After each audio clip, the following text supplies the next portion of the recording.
And one of many public forums where this kind of anti-Semitism has played out is in Canada. Rob Nagus is the director of Hillel at the University of Toronto. He's joining us from there to explain, Rob, how some Jewish students' need for kosher food became a minefield.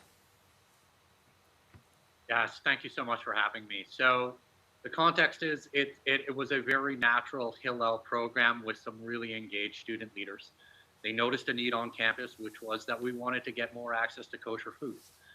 Hillel provides kosher food on a daily basis, but we're limited in how much we can offer. So we wanted to work with the university to get more access.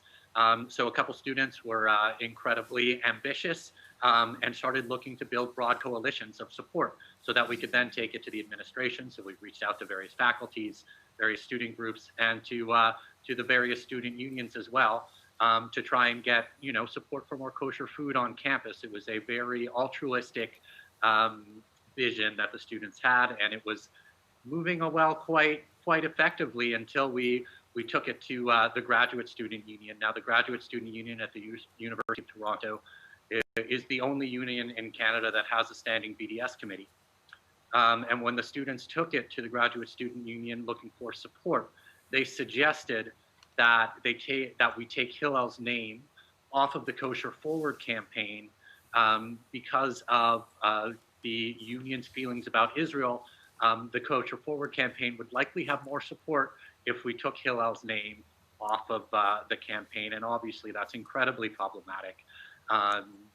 They were essentially boycotting the entire Jewish community and how we were feeling, and really a really simple equity request that we had for access to more kosher food based on and holding everyone accountable for the actions of the Israeli government. And it was really sad and disheartening. I think one of the most problematic things, I don't know if it's whether it's reassuring or problematic, is I don't think the union really realized that they were being anti-Semitic. I think they were actually thought that they were being helpful by suggesting that. Do you think that through that process that there was some kind of realization, that there was some kind of learning process or education about what they were doing?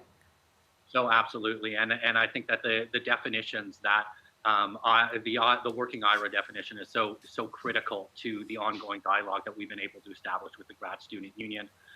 We're looking to establish a Jewish student caucus through the union, and really it is about being able, until we won't be able to tackle anti-Semitism at the university until we're clearly able to define it.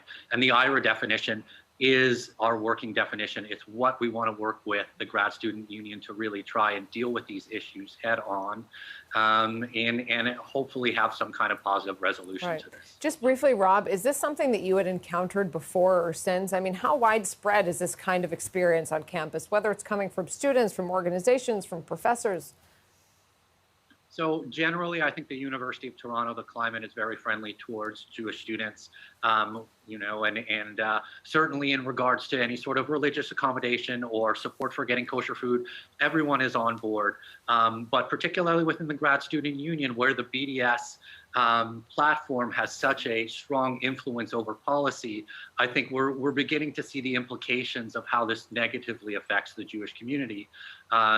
Again, we're looking to really have concrete examples and definitions of what constitutes anti-Semitism. That's the only way we're going to be able to really move forward and have hopefully some healthy resolution to this.